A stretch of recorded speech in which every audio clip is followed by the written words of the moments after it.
जय भारत के साथ स्वागत है आप सभी का आपके अपने news channel the CMM news 24/7 पर। तो ब्रेकिंग न्यूज और लेटेस्ट अपडेट में जानेंगे देश और दुनिया की महत्वपूर्ण कुछ चुनिंदा खबरें। तो बड़ी खबरों में खबर निकल कर आ रही है, अब एकनाथ शिंदे ही होंगे महाराष्ट्र के नाथ। एकनाथ शिंदे बन चुके हैं महाराष्ट्र के मुख्यमंत्री। साथ ही खबर में जानेंगे बबीता फोगाट हिंदू मुसलमान के मुद्दे पर फिर से कूदी मैदान में। हिंदू मुसलमान करती हुई हमेशा ही ये नजर आती है।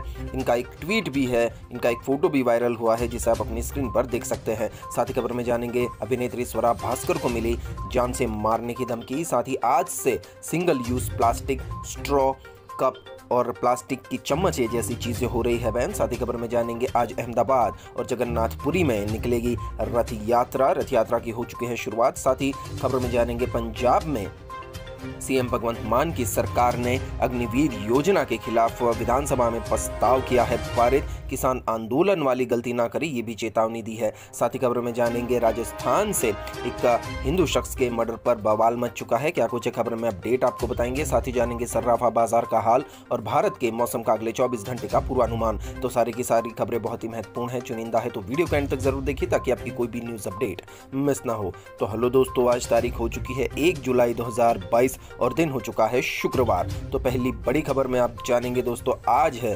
परमवीर शहीद अब्दुल हमीद का जन्मदिन। जी हाँ दोस्तों, आज इनकी जयंती है। तो सीएमएम न्यूज की तरफ से परमवीर अब्दुल हमीद को सलाम पेश करता है। सीएमएम इनको ढेरों सलाम, सैकड़ों सलाम पेश करता है।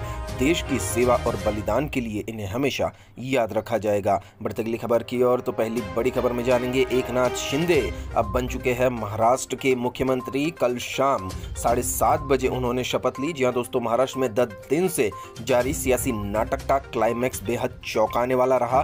गुरुवार को शिवसेना के बागी गुट के नेता एकनाथ शिंदे गोवा से मुंबई पहुंचे। राज्य के पूर्व मुख्यमंत्री देवेंद्र फडणवीस उन्हें लेकर राज्यपाल से मिलने पहुंचे। इसी मुलाकात के बाद जो ऐलान हुआ उसे सियासी पंडितों तक के गणित गड़बड़ा गए। फडणवीस ने कहा कि एकनाथ शिंदे महाराष्ट्र के मुख्यमंत्री होंगे। फडणवीस ने गुरुवार शाम 7:30 बजे शिंदे अकेले शपथ लेंगे ऐसी घोषणा की थी। उसके बाद शिंदे ने शपथ भी ले ली और आज सीएम की गद्दी पर विराजमान भी हो गए हैं। तो महाराष्ट्र में चल रहा सियासी घमासान अब बंद हो चुका है। एकनाथ शिंदे नए चीफ मिनिस्टर यानी मुख्यमंत्री बन चुके हैं। उद्धव ठाकरे की सीट जा चुकी है। बढ़ती अगली खबर की ओर। तो इस खबर में जानेंगे स्वरा भास्कर को मिली जान से मारने की धमकी, थाने में दर्ज कराई शिकायत। तो बॉलीवुड एक्ट्रेस स्वरा भास्कर को जान से मारने की धमकी मिली है। स्वरा भास्कर ने इस धमकी को लेकर पुलिस में शिकायत दर्ज कराई है। एक्ट्रेस स्वरा भास्कर को एक लेटर के जरिए जान से मारने की धमकी दी गई। अभिनेत्री की शिकायत पर वर्सोवा थाने में अज्ञात के खिलाफ मामला दर्ज कर मुंबई पुलिस ने जांच शुरू कर दी है। आपको बता दें कि बॉलीवुड एक्ट्रेस स्वरा भास्कर अक्सर ही सामाजिक और राजनीतिक मुद्दों पर अपनी बेबाक राय के लिए जानी जाती है। बढ़ती अगली खबर की ओर। इस खबर में जानेंगे कन्हैया लाल के परिवार से मिले सीएम अशोक गहलोत, सौंपा 51 लाख का चेक। तो उदयपुर हत्याकांड के बाद पूरे देश में उबाल है। लोग सड़क पर विरोध प्रदर्शन कर रहे हैं और काफी आक्रोशित है। इसी बीच राजस्थान के मुख्यमंत्री अशोक गहलोत कन्हैया लाल के परिवार से मुलाकात करके उनके घर पहुंचे और इसी दौरान उन्होंने 51 लाख का चेक भी सौंपा। दर्जी कन्हैया लाल की 2 लोगों ने मंगलवार को चाकू से हमला करके हत्या कर दी थी। उदयपुर शहर में आज भी कर्फ्यू जारी है। मोबाइल इंटरनेट सेवाएं भी बंद है। आधिकारिक सूत्रों के मुताबिक मुख्यमंत्री अशोक गहलोत विशेष विमान से बृहस्पतिवार दोपहर करीब 1 बजे उदयपुर पहुंचेंगे और दर्जी के परिवारजनों से मुलाकात करेंगे। ऐसी भी खबरें आई थी। मुख्यमंत्री के साथ राजस्थान के गृह मंत्री राजेंद्र यादव, मुख्य सचिव उषा शर्मा, पुलिस महानिदेशक ML राठौड़ और अन्य वरिष्ठ अधिकारी भी उदयपुर पहुंचने वाले हैं। बढ़ती अगली खबर की ओर। इस खबर में जानेंगे उदयपुर में हत्याकांड का विरोध कर रहे लोगों पर पत्थरबाजी, हंगामे के बीच भारी पुलिस बल हो चुका है तैनात। तो उदयपुर हत्याकांड को लेकर लोगों में भारी आक्रोश है। यहाँ हिंदू संगठनों ने हत्याकांड का विरोध भारी संख्या में सड़कों पर उतरकर किया है। लोगों का मार्च देखते हुए कलेक्ट्रेट ने भी यहाँ प्रोग्राम जारी कर दिए हैं। जी हाँ दोस्तों, इसी बीच एक बड़ी खबर आई है कि उदयपुर में दिल्ली गेट चौराहे पर समुदाय विशेष दुकानों से पत्थरबाजी हुई है। बताया जा रहा है कि प्रोटेस्ट कर रहे लोगों पर पत्थर चलाए जा रहे हैं। इस पथराव के बाद हंगामा हो गया है। स्थिति को देखते हुए भारी पुलिस बल तैनात कर दिया गया है। तो इस खबर में जानेंगे दिल्ली एनसीआर में झमाझम बारिश से कई उड़ानों में देरी, ट्रेनों की भी जानिए डिटेल्स। जी हाँ दोस्तों, अब दिल्ली एनसीआर में बारिश के कारण काफ़ी फ्लाइट्स और ट्रेन के रूट्स बदल दिए गए हैं। दिल्ली और आसपास के कुछ हिस्सों में गुरुवार की सुबह तेज बारिश के साथ ही लोग भीषण गर्मी और उमस से इनको राहत मिली है। इसी के दौरान फ्लाइट्स और ट्रेनों पर भी इसका भारी असर पड़ा है। जानकारी है कि दिल्ली एनसीआर में बारिश के कारण कई उड़ानें लेट हुई है। अब तक 2 फ्लाइट्स को डाइवर्ट किया गया है। इन उड़ानों को अमृतसर जयपुर के लिए डाइवर्ट किया गया है। वहीं दिल्ली से कुछ ट्रेनों का भी शेड्यूल बदल गया है और कई ट्रेनों को रद्द कर दिया गया है। जी हाँ दोस्तों, तो अब मॉनसून के दिल्ली में दस्तक के साथ ही गुरुवार सुबह उड़ान संचालन भी प्रभावित हुआ है। तेज बारिश के कारण कई उड़ानें डिले हो गई। बताया जा रहा है कि बारिश के कारण अब तक 2 फ्लाइट्स डाइवर्ट की गई है। इन उड़ानों को अमृतसर जयपुर के लिए डाइवर्ट किया गया है। इसके साथ अंतर्राष्ट्रीय उड़ानें 30 मिनट तक की देरी से चल रही है। बारिश के कारण केवल हवाई ही नहीं, ट्रेन संचालन भी प्रभावित हुआ है। दिल्ली एनसीआर में बरसात की वजह से कई ट्रेनें प्रभावित हुई है। अगर आपको या आपके कोई संबंधी को दिल्ली या दिल्ली के किसी रेल ट्रैक से सफर करना है तो उसकी स्टेटस जरूर दोस्तों आप जान लीजिएगा। inquiry.indianrail.gov.in पर आप इसका स्टेटस जान सकते हैं। बढ़ते अगली खबर की और इस खबर में जानेंगे अमरनाथ यात्रा हो गई है आज से शुरू। जी हाँ दोस्तों, अमरनाथ यात्रा की भी अपडेट आ रही है। हमेशा ही चर्चा का विषय रहती है अमरनाथ यात्रा। काफ़ी खतरनाक इसका रास्ता होता है और आतंकियों की भी नज़र इस पर रहती है। तो श्रद्धालु अमरनाथ यात्रा के लिए निकल चुके हैं। आज से अमरनाथ यात्रा शुरू हो गई है। श्रद्धालुओं का पहला जत्था जम्मू कश्मीर के बालटाल में पवित्र गुफा के रास्ते से रवाना हो गया। आतंकी खतरे को देखते हुए जवान यहां पूरी तरह से मुस्तैद है। यात्रियों की सुरक्षा में सीआरपीएफ के बाइक स्क्वाड कमांडो को लगाया गया है। गौरतलब है कि अमरनाथ यात्रा में रुकावट डालने के लिए आतंकी संगठन लश्कर पहले ही धमकी दे चुका है। ऐसे में सुरक्षा बल पूरी तरह से अलर्ट है। बढ़ते अगली खबर की और इस खबर में जानेंगे राष्ट्रपति चुनाव के लिए 115 नामांकन हुए दाखिल। 72 उम्मीदवारों की जांच अभी भी बाकी।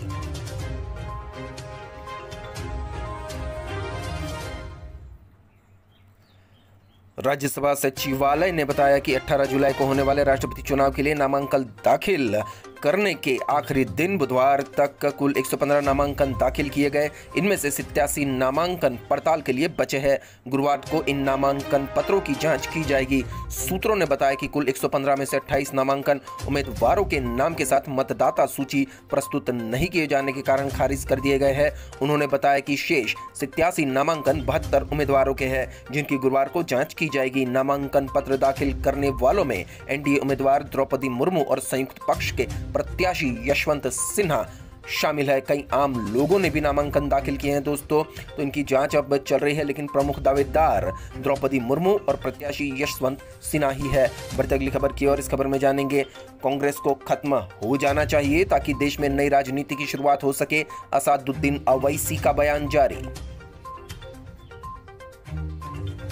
तो ऑल इंडिया मजलिस इत्तेहादुल मुस्लिमीन के नेता असादुद्दीन अवैसी ने कहा कि कांग्रेस अपनी प्रासंगिकता तेजी से खोती जा रही है और इसे खत्म हो जाना चाहिए ताकि देश में नई राजनीति की शुरुआत का मार्ग प्रशस्त हो सके। एआईएमआईएम के प्रमुख ने बुधवार को पत्रकारों से बातचीत में कांग्रेस पर कटाक्ष करते हुए ये भी कहा कि कांग्रेस के खराब प्रदर्शन के कारण ही भारतीय जनता पार्टी के नेता नरेंद्र मोदी 2 बार प्रधानमंत्री बन सके हैं। उन्होंने इस आरोप को खारिज किया कि एआईएमआईएम चुनाव में कांग्रेस के वोटों को काटती है। उन्होंने व्यंग किया कि अगर ऐसा है तो एआईएमआईएम के कारण ही प्रज्ञा ठाकुर भोपाल से भाजपा सांसद चुनाव जीत गई और कांग्रेस के 22 विधायकों ने शिवराज सिंह चौहान को फिर से सत्ता में लाने के लिए भाजपा से हाथ मिलाया। कांग्रेस कमजोर पड़ जाए ताकि देश में नई राजनीति शुरू हो सके। तो असादुद्दीन अवैसी ने अपने राजनीतिक बयान देना शुरू कर दिए हैं। बढ़ते अगली खबर की और इस खबर में जानेंगे सरकार जाने से पहले उद्धव ने इन्हें बनाया मुंबई पुलिस का कमिश्नर। तो महाराष्ट्र में सरकार जाने से पहले उद्धव ठाकरे ने मुंबई पुलिस का आयुक्त विवेक पंसालकर को बनाया है। निवर्तमान सीपी संजय पांडे गुरुवार को सेवानिवृत्त होने वाले हैं। उद्धव सरकार की सहयोगी दल एमवीए यानी महाराष्ट्र की महाविकास अघाड़ी की तरफ से यह फैसला तब आया जब महाराष्ट्र के राज्यपाल उद्धव सरकार को फ्लोर टेस्ट कराने के लिए कह रहे थे। 2018 में विवेक का पंसालकर को ठाणे पुलिस आयुक्त के रूप में नियुक्त किया गया था, जो परमबीर सिंह के उत्तराधिकारी थे। तब उन्हें अतिरिक्त पुलिस महानिदेशक कानून व्यवस्था के रूप में मुंबई में तैनात किया गया। इस नियुक्ति से पहले पंसालकर 2016 में मुंबई के भ्रष्टाचार निरोधक ब्यूरो अतिरिक्त महानिदेशक थे। 1989 बैच के अधिकारी 5 साल करने पहले 2008 में ठाणे में काम किया था, जब उन्होंने 2 समुदायों के बीच एक सप्ताह से चल रहे दंगों को समाप्त करने में महत्वपूर्ण भूमिका भी निभाई थी। तो जाते जाते इनको कमिश्नर बना गए हैं उद्धव ठाकरे। बढ़ते अगली खबर की ओर। इस खबर में जानेंगे 2 साल बाद 1 जुलाई को आज निकलेगी भगवान जगन्नाथ की रथ यात्रा। अमित शाह करेंगे पूजा पाठ। जी हाँ दोस्तों, ये अहमदाबाद की जगन्नाथ रथ यात्रा के बारे में है। एक यही मेन रथ यात्रा जो होती है वो उड़ीसा की जगन्नाथपुरी में निकाली जाती है। तो आज ही के दिन 2 जगहों पर सबसे बड़ी रथ यात्राएं आयोजित की जाती है। वैसे ही भारत के अलग अलग शहरों में इस्कॉन टेम्पल भी छोटी छोटी रथ यात्राएं आयोजित करता है, लेकिन मुख्य रथ यात्राओं की बात करें तो अहमदाबाद, गुजरात के अहमदाबाद शहर में भी रथ यात्रा आज जारी हो चुकी है। अहमदाबाद में भगवान जगन्नाथ की रथ यात्रा को लेकर तैयारियां जोरों शोरों पर थी। रास्तों पर भी सुरक्षा कर्मी 25,000 सुरक्षा कर्मी तैनात किए गए हैं। कोविड-19 प्रतिबंधों के तहत ही निकलेगी रथ यात्रा। अमित शाह ने मंदिर में आरती की। करीब सुबह 7 बजे मंदिर परिसर से यात्रा का प्रस्थान हुआ। यात्रा अब शाम तक अपने निर्धारित स्थान पर पहुंचेगी। तो आज से त्योहारों की भी शुरुआत होती है भारतवर्ष में, ऐसा कहा गया है जगन्नाथपुरी और अहमदाबाद की रथ यात्रा को लेकर, जिसमें भगवान कृष्ण अपने भाई और बहन के साथ रथ में सवार होकर निकलते हैं। बढ़ते अगली खबर की ओर। इस खबर में जानेंगे हमें सोचने समझने बोलने वाला राष्ट्रपति चाहिए, रबर स्टैंप नहीं, यशवंत सिन्हा ने दिया बयान। तो विपक्ष की ओर से राष्ट्रपति पद के उम्मीदवार यशवंत सिन्हा ने बुधवार को कहा कि राष्ट्रपति भवन में रहने वाला व्यक्ति सोचने समझने और बोलने वाला होना चाहिए, न कि रबर स्टाम्प। सिन्हा ने राष्ट्रीय जनतांत्रिक गठबंधन एनडीए की ओर से राष्ट्रपति पद की उम्मीदवारी द्रौपदी मुर्मू का नामांकन पत्र प्रधानमंत्री नरेंद्र मोदी द्वारा प्रस्तुत किए जाने की निंदा की और कहा कि उन्होंने अपना नामांकन स्वयं दाखिल किया है। बढ़ते अगली खबर की ओर। इस खबर में जानेंगे आज से प्लास्टिक होंगे बैन, स्ट्रॉ, चम्मच जैसे 19 सिंगल यूज प्लास्टिक प्रोडक्ट होंगे बैन। जी हाँ दोस्तों, अब सिंगल यूज प्लास्टिक का प्रोडक्ट बैन होने जा रहे हैं। 1 जुलाई 2022 यानी आज से ये प्रोडक्ट बंद होंगे। देश में सिंगल यूज प्लास्टिक पर 1 जुलाई से पाबंदी लगने जा रही है। देश की राजधानी दिल्ली में भी 1 जुलाई से सिंगल यूज प्लास्टिक से जुड़े 19 उत्पादों पर बैन लगाया जा रहा है। इन प्रोडक्ट को एक बार इस्तेमाल करने के बाद फेंक दिया जाता है। पर्यावरणविदों के अनुसार भारत के लिए मौजूदा वक्त में सिंगल यूज प्लास्टिक सबसे बड़ी समस्या बनकर खड़ी हो चुका है। 1000 साल तक भी पृथ्वी को प्रदूषित ये कर सकते हैं। सरकार इस बार काफी सख्ती के मूड में दिख रही है। विभाग ने प्लास्टिक बैन का नियम न मानने वाले निर्माताओं, सप्लायर, डिस्ट्रीब्यूटर्स एवं रिटेलर्स पर कार्रवाई की बात की है। इसके लिए सभी संबंधित पक्षों को सख्त निर्देश दिए गए हैं। 1 जुलाई से सिंगल यूज प्लास्टिक से बने उत्पाद बैन होने जा रहे हैं। इन वस्तुओं में प्लास्टिक स्ट्रॉ भी शामिल है। अमूल को हर दिन 10 से 12 लाख स्ट्रॉ की आवश्यकता होती है। ऐसे में यह बैन कंपनियों के लिए भी मुश्किल पैदा कर रहा है। तो आम लोगों को इसकी कीमत चुकानी होगी दोस्तों, क्योंकि कारोबारियों का मानना है कि सिंगल यूज प्लास्टिक पर बैन पर्यावरण के लिए तो अच्छा कदम है, लेकिन इसका खामियाजा आम उपभोक्ताओं को चुकाना पड़ेगा। आजकल विकल्प के तौर पर स्टील, ग्लास, सिरेमिक, बांस को अपनाया जा रहा है। फिलहाल बाजार में सिंगल यूज प्लास्टिक के विकल्पों की बात करें तो लंगर या फैमिली फंक्शन में यूज में आने वाली प्लास्टिक प्लेट का 50 का सेट 80 या 100 रुपए में मिल जाता है, लेकिन हार्ड कागज की 25 प्लेटों का सेट 250 रुपए में पड़ता है। इसके अलावा गुब्बारों का भी फिलहाल कोई विकल्प मौजूद नहीं है। सबसे बड़ा बवाल स्ट्रॉ पर हो चुका है, क्योंकि काफ़ी जो कोल्ड ड्रिंक वाली कंपनियां हैं, दूध कंपनियां हैं, वो स्ट्रॉ देती है अपने पैकेट्स के साथ। तो जिन प्रोडक्ट को हमने जिक्र किया है दोस्तों, वो आमतौर पर छोटे कारोबारियों द्वारा इस्तेमाल किए जाते हैं, लेकिन इस समय सबसे ज़्यादा बवाल पेपर को लेकर है। पेपर स्ट्रॉ को लेकर इतना बवाल क्यों है? क्योंकि सिंगल यूज प्लास्टिक बैन में फ्रूटी, मैंगो फ्रूटी जो हम सब पीते हैं दोस्तों, वैसी जो प्रोडक्ट है उसके साथ आने वाली स्ट्रॉ भी शामिल है। इससे जुड़े प्रोडक्ट में पेप्सी का ट्रोपिकाना, डाबर का रियल जूस, कोका कोला का माजा और पार्ले एग्रो की फ्रूटी शामिल है। इन्हें अपने सस्ते लोकप्रिय पैक की कीमत अब बढ़ानी पड़ेगी। प्लास्टिक स्ट्रॉ पर बैन लगा तो कंपनियां 10 रुपए का पैक नहीं बेच पाएगी, यानी महंगाई का पत्थर उचटकर आम जनता के माथे पर ही लगेगा। बढ़ते अगली खबर की ओर। तो इस खबर में जानेंगे पंजाब विधानसभा में अग्निपथ योजना के खिलाफ प्रस्ताव पारित, जय किशन रोड़ी बने डिप्टी स्पीकर। तो पंजाब विधानसभा में केंद्र सरकार की अग्निपथ योजना के खिलाफ प्रस्ताव पारित कर दिया गया है। इससे पहले सदन में मुख्यमंत्री भगवंत मान केंद्र सरकार द्वारा भारतीय सेना में भर्ती के लिए लाए गए अग्निपथ के खिलाफ प्रस्ताव पेश इन्होंने करने की दरख्वास्त की थी। दूसरी ओर शिक्षा मंत्री गुरमीत सिंह मीत हेयर चंडीगढ़ के पंजाब यूनिवर्सिटी को केंद्रीय विश्वविद्यालय में बदलने के खिलाफ प्रस्ताव पेश किया था, इससे भी पारित कर दिया गया। और दूसरी ओर जय किशन रूडी को विधानसभा का उपाध्यक्ष बनाया गया। प्रस्ताव पेश करने के बाद मुख्यमंत्री भगवंत मान ने कहा कि फौज में जाना आसान नहीं है। 17 साल का लड़का जब अग्निवीर बनेगा तो उससे कब आप 10वीं या 12वीं का टेक्निकल कोर्स करवाएंगे। उन्होंने कहा कि इस तरीके के उपरांत और शेख चल्ली सपने दिखाने बंद कर देने चाहिए, क्योंकि अग्निवीर को सुना तो पेंशन मिलेगी और ना ही कैंटीन की सुविधा। उन्होंने कहा कि भाजपा वाले अपने लड़कों को पहले अग्निवीर बना के देख ले। मंत्री ने यह देश के नौजवानों की देशभक्ति और जुनून के खिलाफ है, ये भी कहा। तो बहुत ही सटीक और अच्छा बयान दिया है बीजेपी वालों के खिलाफ कि बीजेपी वाले पहले अपने बच्चों को अग्निवीर बना के देख ले। तो इस खबर में जानेंगे, जुलाई में कई दिन बंद रहेंगे बैंक, किसी ज़रूरी काम से निकलने से पहले देख लीजिए बैंक की लिस्ट। या दोस्तों, अब जुलाई का महीना आज से लग चुका है और बैंक हॉलीडेज़ भी काफ़ी आने वाले हैं। तो बैंक हॉलीडेज़ की लिस्ट आप अपनी स्क्रीन पर देख सकते हैं। 1 जुलाई को कांग रथ यात्रा यानी भुवनेश्वर की है, कई शहरों में भी ये रथ यात्रा निकलती है। तो 1 जुलाई को भी छुट्टी होने वाली है बैंक की। 7 जुलाई को अगरतला की खरजी पूजा होती है। 9 जुलाई को ईद अल अजहा यानी बकरी ईद होती है। तो 11 जुलाई को श्रीनगर जम्मू में भी बंद रहेंगे। 13 जुलाई को भानु जयंती गैंगटॉक में। 14 जुलाई बेहदिन खलम शिलोंग में। 16 जुलाई हरेला देहरादून। 26 जुलाई केर पूंजा अगरतला में। और इसी के साथ शनिवार और रविवार को होने वाली छुट्टियों की लिस्ट भी आप देख सकते हैं। 3 जुलाई, 9 जुलाई, 10 जुलाई, 17, 23, 24 और 31 जुलाई को बैंक बंद रहेंगे। बढ़ते अगली खबर की और इस खबर में जानेंगे, गुजारा भत्ते पर हाईकोर्ट का महत्वपूर्ण फैसला। इससे मतलब नहीं कि पति गलत है या पत्नी, जीवन साथी को गुजारा भत्ता देना जरूरी।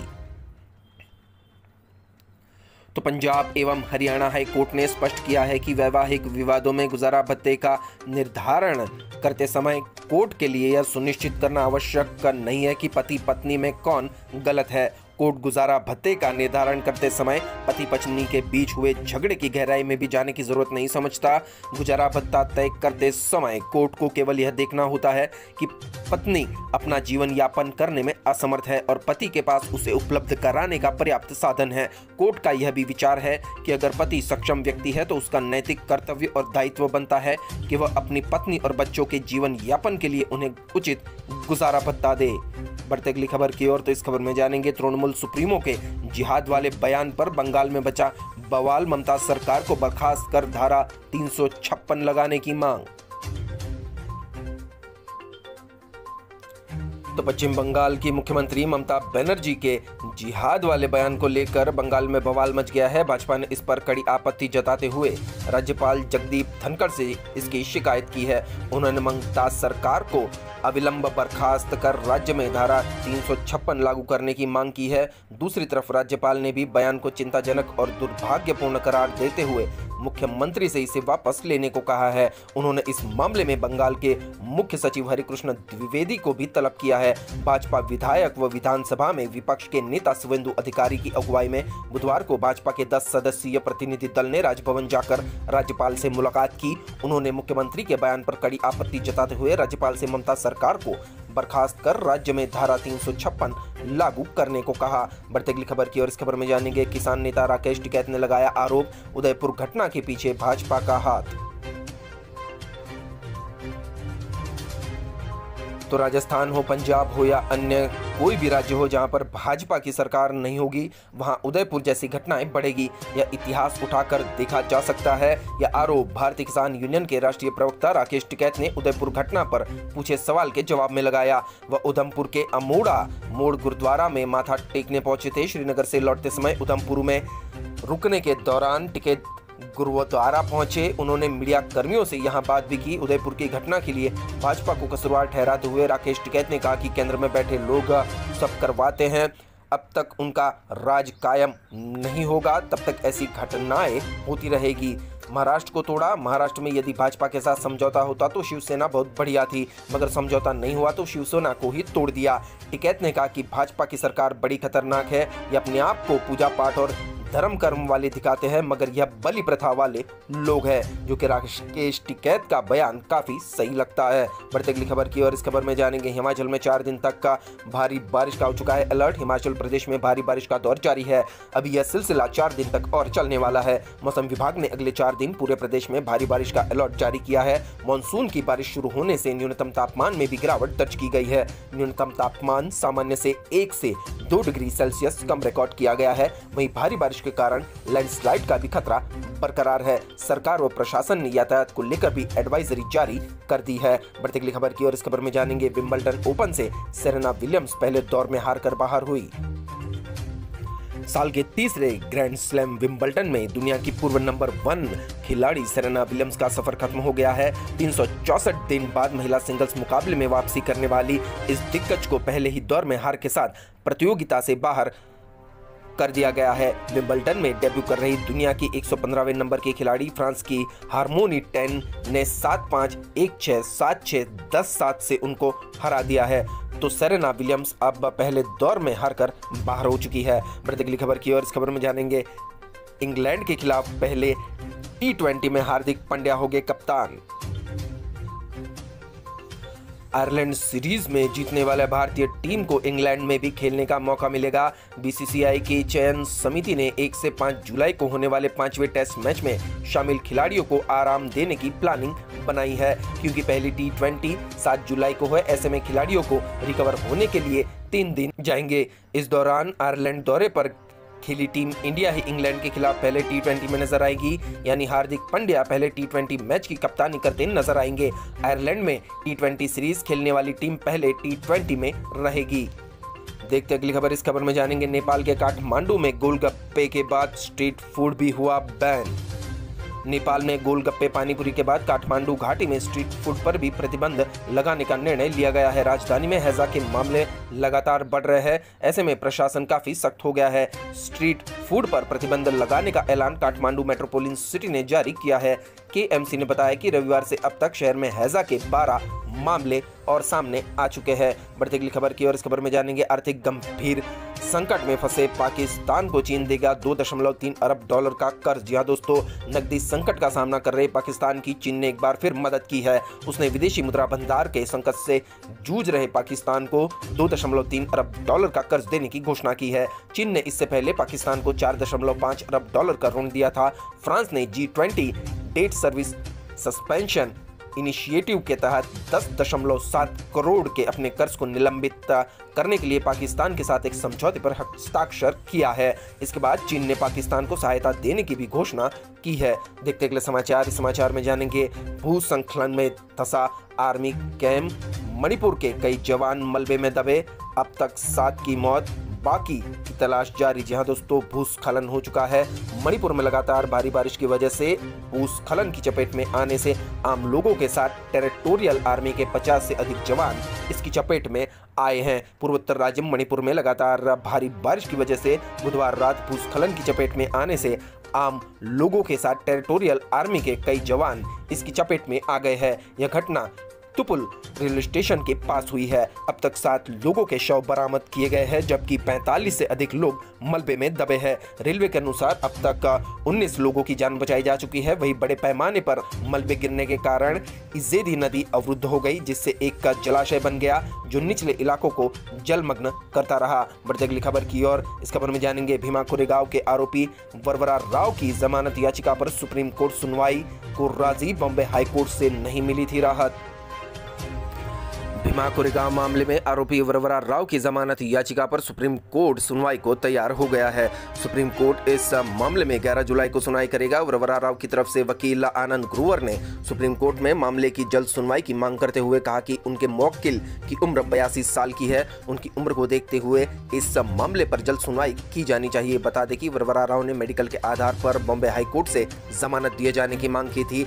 हालांकि राव की जमानत वाली याचिका को बॉम्बे हाईकोर्ट ने खारिज कर दिया था। कलकत्ता हाईकोर्ट के इस फैसले को चुनौती देते हुए राव ने सुप्रीम कोर्ट में याचिका दाखिल की है। इस मामले में राव अब तक गिरफ्तार किए गए 11 आरोपियों में से एक है। राव पर आरोप है कि प्रतिबंधित माओवादी संगठनों से जुड़े रहे हैं वो, और सभी लोग प्रधानमंत्री नरेंद्र मोदी की हत्या की साजिश रच रहे थे। उनकी गिरफ्तारी को लेकर आलोचकों को केंद्र सरकार को कई बार निशाना आलोचकों ने बनाया है। आलोचकों का कहना है कि वरवरा राव एक प्रोफेसर, कवि और प्रसिद्ध तेलुगु बुद्धिजीवी है। उन्होंने कई मुद्दों पर सरकार की आलोचना की है, इसलिए उन पर जुल्म किया जा रहा है। आपको बता दें कि 2 दिन पहले NIA की एक विशेष अदालत ने एल्गार परिषद माओवादी संबंध मामले में शिक्षाविद शोभा सेन और 4 अन्य आरोपियों की जमानत याचिका खारिज कर दी थी। विशेष NIA न्यायाधीश राजेश जे कटारिया ने प्रोफेसर शोभा सेन, सुधीर धवले, कार्यकर्ता रोना विल्सन, अधिवक्ता सुरेंद्र और महेश राउत को तकनीकी आधार पर जमानत देने से इनकार कर दिया। आरोपियों ने मूल रूप से 2018 में पुणे में एक सत्र अदालत से तकनीकी आधार पर जमानत के लिए आवेदन दायर किया था, जब पुलिस मामले की जांच कर रही थी। आरोपियों ने अपनी याचिका में दावा किया था कि मामले में आरोप पत्र दाखिल करने के लिए सत्र अदालत की ओर से 90 दिनों का विस्तार अवैध था, इसलिए वे दंड प्रक्रिया संहिता CRPC के प्रावधानों के तहत तकनीकी आधार पर जमानत के हकदार हैं। मामला 31 दिसंबर 2017 को पुणे के शनिवार वाड़ा में आयोजित एल्गार परिषद सम्मेलन में किए गए कथित भड़काऊ भाषणों से संबंधित है। पुलिस ने दावा किया था कि इन्हें भड़काऊ भाषणों के कारण शहर के बाहरी इलाके में स्थित कोरेगांव भीमा युद्ध स्मारक के पास अगले दिन हिंसा हुई थी। बढ़ते अगली खबर की ओर, तो इस खबर में जानेंगे उदयपुर हत्याकांड पर भड़की बबीता फोगाट, इंटरनेशनल पहलवान के 3 ट्वीट का यह आतंकी वारदात, गहलोत कांग्रेस के मुस्लिम का प्रेम परिणाम। तो बबीता ने अपने ट्वीट के जरिए काफ़ी बवाल मचाया हुआ है। आपको बता दें कि हरियाणा के गृह मंत्री अनिल विज ने ट्वीट करके कहा था कि 17 जून को सिर काटने की धमकी देने के बाद राजस्थान के उदयपुर में सरे बाजार युवक का गला काटकर वीडियो बनाकर वायरल करना राजस्थान की कांग्रेस सरकार की पूर्ण असफलता है। तो इस पर भी बबीता फोगाट ने अपना बयान दिया है। बबीता फोगाट ने कहा कि कांग्रेस सरकार का ये मुस्लिम प्रेम है कि हिंदुओं को मारा जा रहा है। मतलब इनके बयान से दोस्तों आप ही अंदाजा लगा सकते हैं कि हिंदू मुसलमान की जो सामाजिक सौहार्द है वो बिगाड़ने की ये कोशिश कर रही है। बढ़ते अगली खबर की ओर, इस खबर में जानेंगे हसदेव पर एकजुट हुए देश भर के आंदोलनकारी। मेघा पाटकर बोली, अपने ही कानूनों का सम्मान करे सरकार, इसे पैसे से मत तोलिए, दलाल मत खड़े करिए। तो मेघा पाटकर ने बयान दिया है। दरअसल हसदेव अरण्य में कोयला खनन के खिलाफ देश भर में 15 से अधिक जन संगठन एकजुट हुए हैं। नर्मदा बचाओ आंदोलन की नेता मेघा पाटकर ने गुरुवार को रायपुर में कहा कि हसदेव क्षेत्र में आदिवासी खदान परियोजना का विरोध कर रहे हैं। उस खदान से पर्यावरण का विनाश संभावित है। ऐसे में सरकारें अपने ही वन और पंचायतों से जुड़े कानूनों का सम्मान करें व खनन का आदेश निरस्त हो। तो इस खबर में जानेंगे सुशांत सिंह राजपूत की मौत मामले में चार्जशीट दाखिल। एनसीबी का दावा, एक्टर सुशांत के लिए रिया चक्रवर्ती और भाई शोभित खरीदते थे ड्रग्स। तो सुशांत केस में एक अपडेट अब आया है। दिवंगत अभिनेता सुशांत सिंह राजपूत मामले में ड्रग्स के एंगल की जांच में जुटी नारकोटिक्स कंट्रोल ब्यूरो यानी एनसीबी ने अपने मुख्य आरोपी तय कर लिए हैं। एनसीबी ने रिया चक्रवर्ती, उनके भाई शौविक और अन्य लोगों को मुख्य आरोपी बनाया है। और अब इस मामले में एनसीबी ने रिया, शौविक और अन्य आरोपियों के खिलाफ स्पेशल कोर्ट में आरोप पत्र भी दाखिल किया है। इस दौरान रिया, उनके भाई शौविक चक्रवर्ती कोर्ट की कार्रवाई में मौजूद रहे।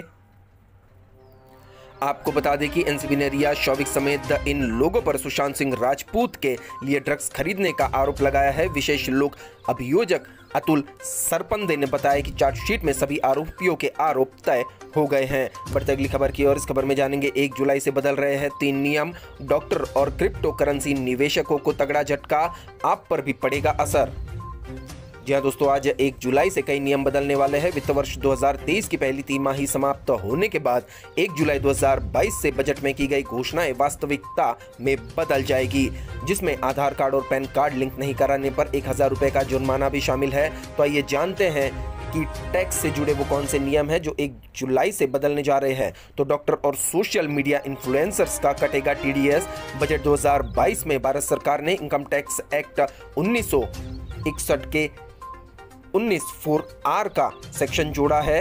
इस नए सेक्शन के अनुसार सेल्स प्रमोशन राशि पर डॉक्टर और सोशल मीडिया इन्फ्लुएंसर्स को 10% TDS देना होगा। हालांकि यह TDS एक वित्त वर्ष में 20,000 रुपए या उससे अधिक की कमाई पर ही कटेगा। अडानी के इस स्टॉक ने बदली निवेशकों की किस्मत, 1 लाख का बना दिया 64 लाख रुपए। जी हाँ दोस्तों, सेक्शन 194R कैसे काम करेगा, इस पर सेबी के रजिस्टर्ड टैक्स और इन्वेस्टमेंट एक्सपर्ट जितेंद्र सोलंकी कहते हैं कि अगर प्राइवेट डॉक्टर दवा बनाने वाली कंपनी से सैंपल रिसीव करते हैं और यह वित्त वर्ष में 20,000 रुपए से अधिक की कीमत का रहता है तो 10% TDS कटेगा। लेकिन अगर डॉक्टर हॉस्पिटल द्वारा नियुक्त किए जाते हैं तो TDS का भुगतान हॉस्पिटल ही करेगा। वहीं सरकारी डॉक्टर इस पूरे दायरे से बाहर रहेंगे। जी हाँ दोस्तों, अडानी के स्टॉकों ने भी लोगों की किस्मत बदली है। 1 लाख का जो स्टॉक था वो 64 लाख रुपए का हो गया है। अब डॉक्टरों को भी TDS देना पड़ेगा। सोशल मीडिया इन्फ्लुएंसर्स को भी 20,000 से ऊपर का अगर होता है तो TDS देना पड़ेगा। क्रिप्टो करेंसी के निवेशकों को झटका लगा है। वित्त वर्ष 2022-23 के बजट में क्रिप्टो करेंसी या VDA पर TDS लगाने की घोषणा की गई थी। यह प्रावधान 1 जुलाई से अप्रभावी हो रहा है। तो पैन कार्ड को आधार कार्ड से लिंक अगर आपने नहीं कराया तो अब 1 जुलाई से आपको 1,000 रुपए का शुल्क इसके लिए देना पड़ेगा। बढ़ते अगले समाचार की और इस समाचार में जानेंगे कैपिटल हिल हिंसा पर नया खुलासा। ट्रंप जानते थे कि उनके समर्थकों के पास हथियार है, फिर भी उन्होंने भीड़ को उकसाया। अमेरिका में 6 जनवरी 2021 को कैपिटल हिल अमेरिकी सांसद पर पूर्व राष्ट्रपति डोनाल्ड ट्रंप के समर्थकों के हमले को लेकर बुधवार को सुनवाई हुई। इसे 2020 के राष्ट्रपति चुनाव के नतीजों को पलटने की कोशिश माना गया। मामले की सुनवाई कर रही अमेरिकी कांग्रेस कमेटी के सामने ट्रंप की सहयोगी कैसिडी हंचिसन ने गवाही दी। आपको बता दें कि ट्रंप ने सीक्रेट एजेंट पर हमला किया था। इतना ही नहीं, ट्रंप को जब एक सीक्रेट सर्विस एजेंट ने कैपिटल हिल ले जाने से मना किया तो उन्होंने उसका गला पकड़ लिया। इसके अलावा उन्होंने अपने सीक्रेट सर्विस लिमोसिन ड्राइवर की जगह खुद स्टीयरिंग व्हील संभालने की भी कोशिश की थी। गुस्साए ट्रंप किसी की बात सुनने को तैयार नहीं थे। हंचिसन ने कहा कि ट्रंप के head of security staff Bobby angle ने मुझसे कहा कि बीस्ट यानी अमेरिकी राष्ट्रपति की गाड़ी में जब ट्रंप बैठे तो वो कैपिटल हिल जाना चाहते थे। उन्हें बताया गया कि वहां नहीं जा सकते हैं, वहां बहुत खतरा है। इस पर वो गुस्सा हो गए और कहा कि मैं राष्ट्रपति हूं, मुझे कैपिटल हिल लेकर चलिए। तो ट्रंप अब घिर चुके हैं। दरअसल इस मामले में कोर्ट भी ट्रंप को दोषी मान चुकी है। कैपिटल हिल हिंसा मामले में अमेरिकी अदालत ने अप्रैल 2, 2022 में पूर्व अमेरिकी राष्ट्रपति डोनाल्ड ट्रंप के खिलाफ फैसला सुनाया था। अदालत ने कहा कि पूर्व राष्ट्रपति डोनाल्ड ट्रंप ने कांग्रेस में बाधा डालने और अपनी चुनावी हार को उलटने के लिए अपनी वाइस प्रेसिडेंट माइक पेंस पर दबाव डाला। ऐसा करके उन्होंने गुंडागर्दी की। ट्रंप को शायद पता था कि चुनावी धोखाधड़ी के उनके आरोप निराधार थे और इसलिए यह साजिश गैरकानूनी थी। बढ़ते अगली खबर की और इस खबर में जानेंगे ऑल्ट न्यूज के मोहम्मद जुबैर ने पुलिस कस्टडी के खिलाफ दिल्ली हाई कोर्ट में अपील की। कल होगी सुनवाई। तो धार्मिक भावनाएं भड़काने के झूठे आरोप में गिरफ्तार fact checking site alt news के को-फाउंडर मोहम्मद जुबैर ने पटियाला हाउस कोर्ट के फैसले के खिलाफ दिल्ली हाई कोर्ट में अपील की है। गिरफ्तारी के बाद पुलिस ने जुबैर को सोमवार को पटियाला हाउस कोर्ट में पेश किया और 4 दिन की कस्टडी की भी मांग की थी, जिसे कोर्ट ने मंजूर किया। जुबैर के वकील ने गुरुवार को दिल्ली हाई कोर्ट की वेकेशनल बेंच में इस मामले में अपील की है। इस मामले की सुनवाई अब कल होनी है। तो अब जानेंगे क्या कुछ है सर्राफा बाजार का हाल। दरअसल दिल्ली सर्राफा बाजार में गुरुवार को सोने का भाव 323 रुपए घटकर 50,572 रुपए प्रति 10 ग्राम रह गया। HDFC सिक्योरिटीज ने यह जानकारी दी। इससे पिछले कारोबारी सत्र में सोना 50,895 रुपए प्रति 10 ग्राम पर बंद हुआ था। इसी तरह चांदी की कीमत भी 776 रुपए टूटकर 59,377 रुपए प्रति किलोग्राम रह गई। पिछले कारोबारी सत्र में चांदी का भाव 60,153 रुपए किलोग्राम पर बंद हुआ था। अंतर्राष्ट्रीय बाजार में सोना $1,815 प्रति औंस पर था, वहीं चांदी भी $20.76 प्रति औंस पर लगभग स्थिर रही। तो अब जानेंगे क्या कुछ है भारत के अगले 24 घंटे का मौसम का पूर्वानुमान आखिर क्या कहता है। तो अगले 24 घंटों के दौरान मध्य प्रदेश के पश्चिमी हिस्सों, दक्षिण पश्चिम उत्तर प्रदेश के कुछ हिस्सों, पूर्वी राजस्थान, उप हिमालय, पश्चिम बंगाल, सिक्किम, आसाम, मेघालय, कोंकण और गोवा, तटीय कर्नाटक, उत्तरी केरल के कुछ हिस्सों में हल्की से मध्यम बारिश के साथ कुछ स्थानों पर भारी बारिश हो सकती है। उत्तराखंड, हिमाचल प्रदेश, पंजाब, हरियाणा के कुछ हिस्सों, दिल्ली और दक्षिण छत्तीसगढ़ में 1 या 2 स्थानों पर हल्की से मध्यम बारिश हो सकती है। विदर्भ, मराठवाड़ा, तेलंगाना, मध्य महाराष्ट्र के कुछ हिस्सों, रायलसीमा, तटीय आंध्र प्रदेश और लक्षद्वीप में 1 या 2 स्थानों पर हल्की बारिश हो सकती है। पश्चिमी राजस्थान राजस्थान और कच्छ को छोड़कर देश के बाकी हिस्सों में हल्की बारिश संभव है। तो इसके साथ आज के ब्रेकिंग न्यूज और लेटेस्ट अपडेट यहीं समाप्त होते हैं। वीडियो के एंड तक देखने के लिए आप सभी का बहुत बहुत धन्यवाद। वीडियो अगर अच्छा लगा हो तो चैनल को लाइक, शेयर और सब्सक्राइब जरूर कीजिए ताकि आपकी आने वाली कोई भी लेटेस्ट अपडेट मिस ना हो। मिलते अगली न्यूज अपडेट के साथ। आपका दिन खुशनुमा रहे। Thank you, take care, goodbye, जय भारत।